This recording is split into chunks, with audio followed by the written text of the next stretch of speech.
Heads up, this podcast isn't therapy. It's bold, blunt, and irreverent, but it's not a substitute for professional help. Full disclaimer is in the blurb below. Hey, it's Annie. Welcome back to Soul Path Alchemy. Today I'm going to cover the Exhausted Parent's Guide to Bedtime Routines. So, if you are a parent who's ever whispered, please, for the love of God, just close your eyes while your child negotiates toast, snacks, water, and the meaning of life, this is an episode for you. We're going to dive into bedtime routines that actually work. They're not perfect, but they're real life and they're Winnicott approved, good enough ones. So expect some humour, some practical tricks, and maybe a little sanity back by 9 p.m. Let's get into it. Let's get really real. Bedtime. So it's 8 p.m., you're running on fumes. Your child suddenly becomes a philosopher who needs to debate the meaning of life, and even your poor dog looks like it's begging for a nap.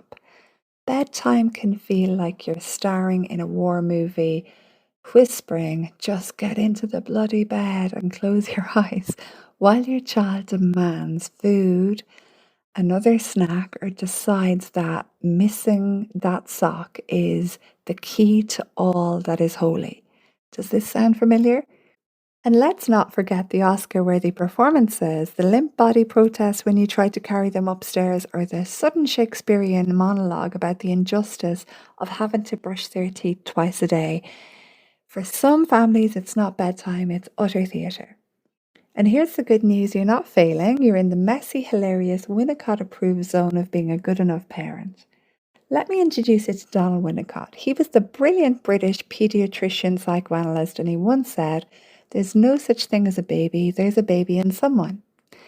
So what he meant is that bedtime isn't just about sleep, it's about connection, about holding your child's big feelings at the end of the day.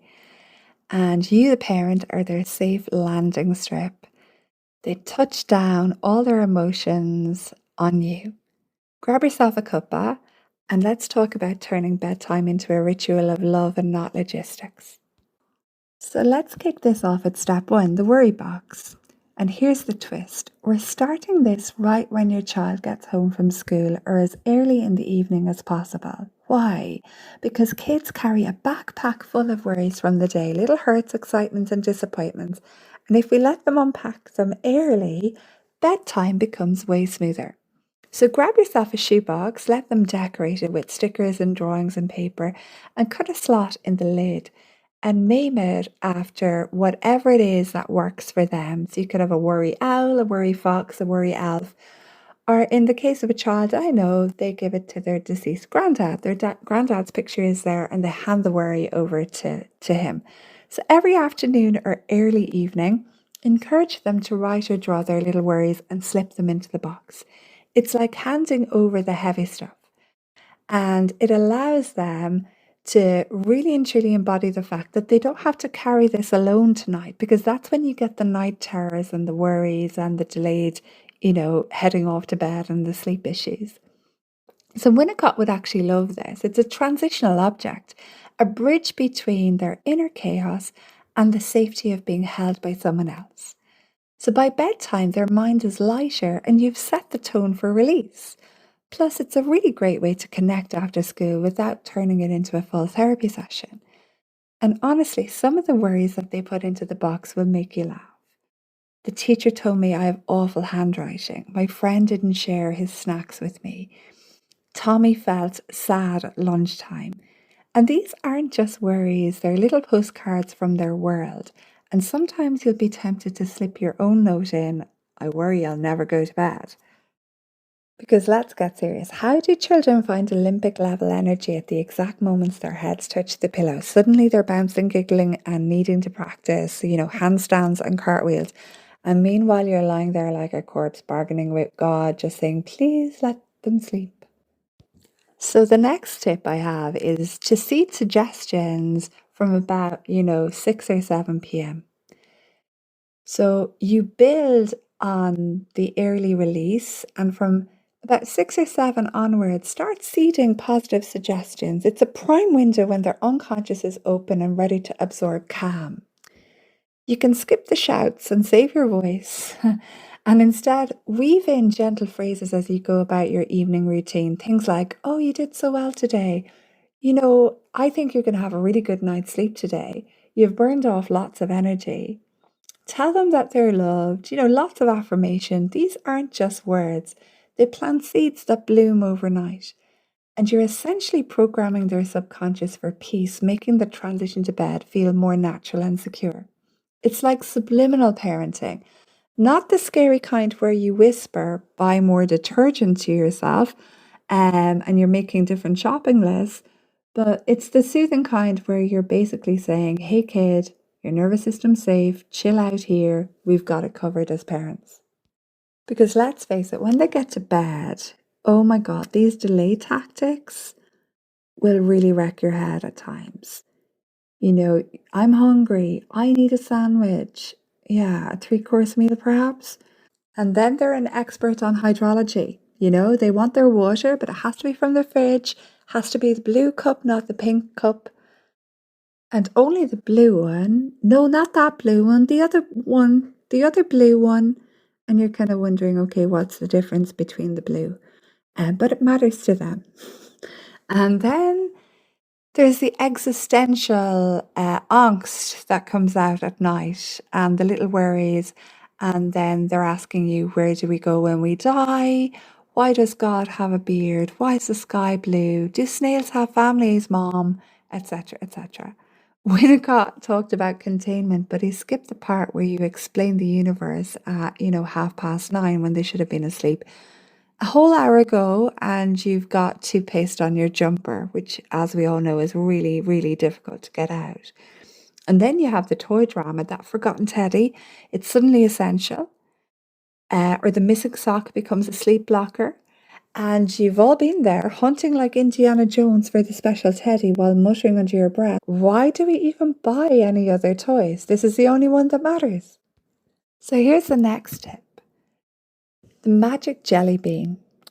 So get yourself a couple of glass containers and head off to Lidl or Aldi and buy the jelly beans and separate out the colours.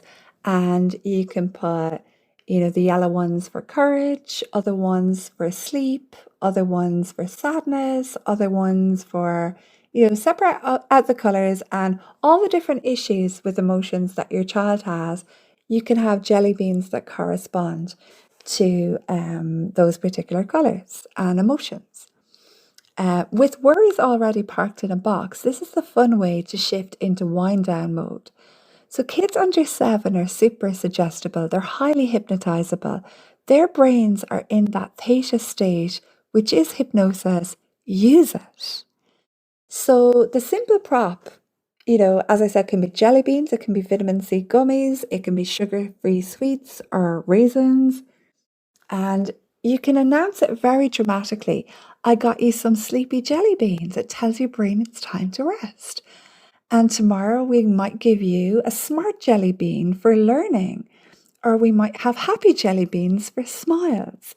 And they'll believe it because kids thrive on magic. And the beauty, you get to play wizard. The jelly bean isn't just a sweet, it's basically Hogwarts level hypnosis in a snack.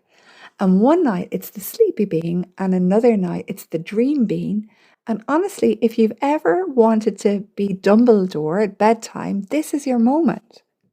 You can get really, really creative with this. 100%. There can be homework jelly beans as well.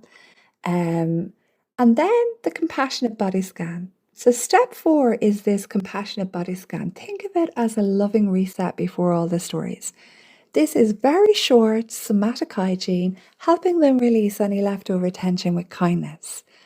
Lie down with them and in a soft, slow voice, guide them. Close your eyes. Take a big, big, big breath in, a big balloon breath in. How big can you make it? Okay. Ready, steady, blow it out like a cloud, slowly. How long can you breathe out for? Wriggle your toes. Say thank you compassionately for running you around all day. Now squeeze your legs tighter, tighter. 7, 6, 5, 4, 3, 2, 1. Relax and say thank you, legs. You can rest now. Are your legs getting sleepy? I think they're getting sleepy. And now put your hand on your tummy. Thank your tummy for working so hard and digesting all your food today. And now squeeze your shoulders to your ears like a turtle. 7, 6, 5, 4, 3, 2, 1. Ah, big breath out. Scrunch your face up. Make it look silly. That's not silly enough. I want a sillier face. And then soften it. And again, take a huge, big balloon breath in. Yes, and blow it out like a cloud really slowly. One more. You're doing really well. All the way out. Okay, your body is ready for dreams. So this kind of naturalistic, minute-long chat teaches self-compassion, teaches them through clear emotional and physical build-up. You're the container, you're holding space with empathy. It's not fluff, it's building emotional regulation skills for life. And yes, sometimes they could fart halfway through and they'll laugh for 5 minutes. That's also regulation, it's discharge, roll with it. Then the next step is story time, but with a magical upgrade. Binaural beats, especially delta binaural beats, you'll find them on Spotify, YouTube Music. So Loris Malaguzzi said, kids need rhythm, they need work and rest, they need play and pause, and story time is that pause. It's a predictable ritual. Keep it simple and slow.